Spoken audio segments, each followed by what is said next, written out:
This is not breaking news. This is not a scandal. This is not about one person.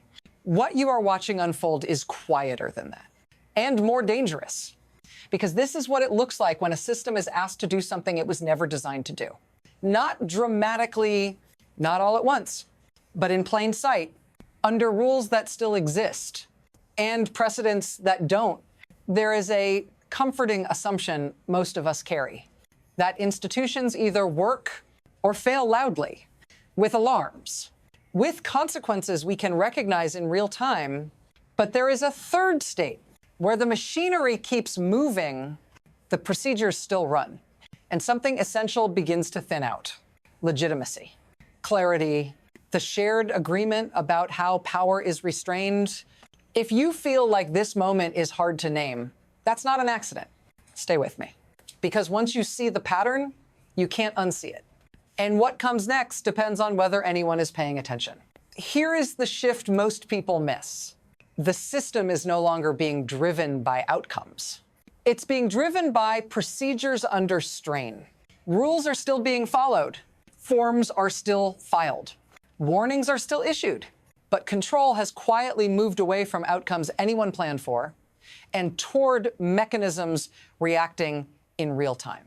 Not justice as an idea, not power as a personality, but process as pressure valve. When a system wasn't designed for a scenario, it doesn't stop. It adapts narrowly, defensively, one ruling at a time. That adaptation feels neutral, technical, almost boring, but this is where the danger lives. Because when procedure becomes the controlling force, accountability fragments. No one is steering, everyone is complying. Each decision is explainable, each step is justified, and the cumulative direction only becomes visible after it's already locked in. That's the frame we're in now. And once you see that, the next development stops looking isolated. It starts looking inevitable.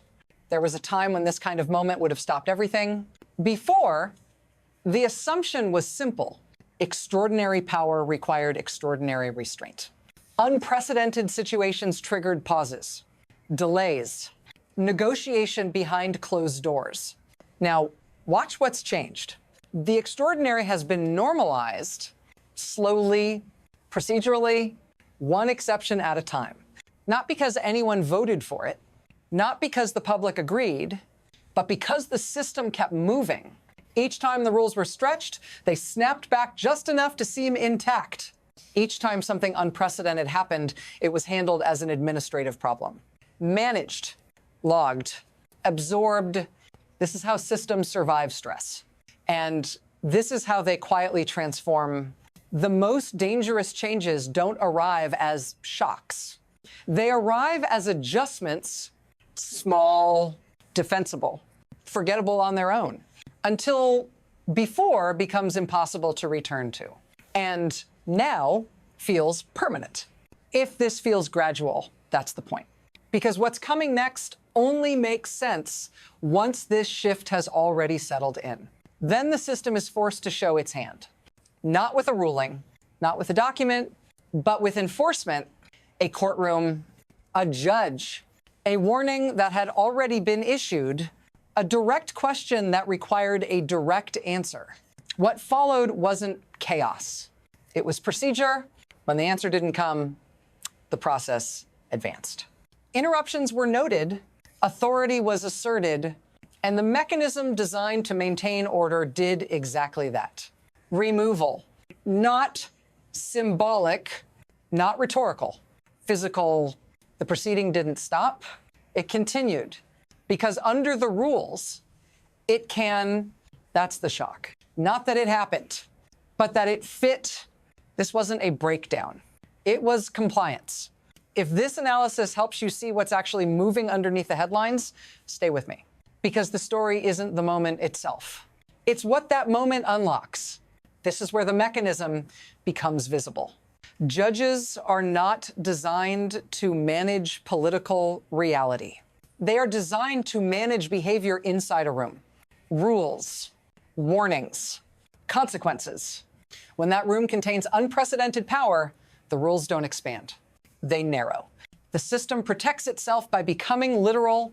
Disruptive behavior triggers removal. Non-compliance triggers escalation. Authority is maintained not by persuasion, but by enforcement. And here's the quiet asymmetry. The system absorbs the risk. Individuals absorb the symbolism. Proceedings continue. Transcripts move forward. The record stays clean. But legitimacy doesn't live in transcripts. It lives in shared belief. And belief fractures when procedure outpaces public comprehension. Those who benefit from this structure are invisible. They don't act. They don't decide. They simply rely on momentum. Those who absorb the damage are everyone watching from the outside, trying to understand how something so technically correct can feel so destabilizing. And once that gap opens, it doesn't close on its own, because the next moment arrives faster than anyone expects. Now the pace changes. There is no time for recalibration. No pause to explain. Motions stack. Deadlines compress. Warnings lose their weight. What was extraordinary becomes routine. Enforcement follows procedure. Procedure follows precedent. Precedent multiplies. Each step is smaller than the last, but faster. What used to require deliberation now requires response. The system stops asking whether it should act. It only asks whether it can, and it can. That's the acceleration, not disorder. Efficiency, the process becomes self-justifying. If it happened before, it can happen again. If it can happen again, it no longer feels exceptional. This is how pressure builds without visible rupture.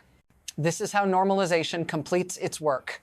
And once the system reaches this speed, intent stops mattering, because the next impact doesn't land in the courtroom. It lands somewhere much closer to you. This is where it stops being abstract.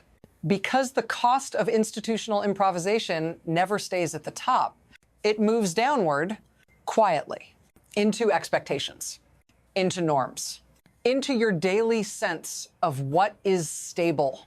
You start adjusting without being told, lowering expectations, assuming friction is normal, assuming confusion is unavoidable. You learn to live with unresolved authority, with rules that technically work but feel harder to trust. That changes behavior, not through fear, through fatigue. You disengage a little. You stop expecting clarity. You accept that process matters more than explanation. If you've ever felt like something essential is being decided without you fully understanding how, that's not personal failure. That's a system moving faster than legitimacy can keep up. If this resonates, stay with me. Because this doesn't end at the individual level, it spreads. And once it does, the consequences stop being theoretical. This is where the ripple becomes visible. Because systems don't operate in isolation. They observe each other. They learn. What happens in one jurisdiction becomes a reference point somewhere else. Quietly cited, carefully adapted, not copied outright, normalized. When a powerful institution demonstrates that it can enforce order through improvisation, others take note. Not of the politics, of the method.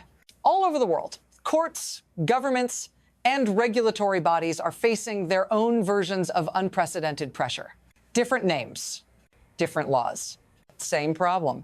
What do you do when the framework wasn't built for the stress it's under? You don't rewrite it overnight. You stretch it. You rely on procedure. You let precedent do the work. And suddenly, what felt like a domestic anomaly starts to look like a template. Not a crisis exported, a solution. That's the danger. Because once this becomes a pattern, there's no clear boundary between stability and control. And the next phase doesn't ask whether this should spread.